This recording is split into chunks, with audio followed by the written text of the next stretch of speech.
How to convert GGives to cash using Coins.ph. So you cannot directly convert the cash or GGives into cash via Coins.ph, but here's what you can do.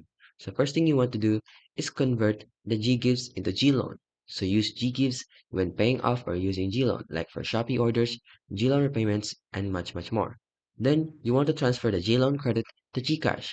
So GLoan credit can be moved into your GCash wallet officially. Then you want to transfer that cash to Coins.ph. So once the credit is in GCash as actual pesos, follow the InstaPay steps to send it to your Coins.ph account.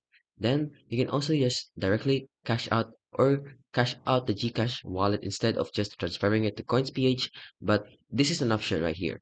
In order to cash it out using Coins.ph, simply just go to your Coins.ph app, go to your portfolio, and then withdraw it. Then choose cash out method like your e-wallet, bank, and remittance center. Then enter your details, check your fees, and then confirm the withdrawal. However, this is not necessary if you already have the cash on your GCash account because you can just directly withdraw that from the GCash itself. But this is how you can convert GGives to cash using Coins.ph.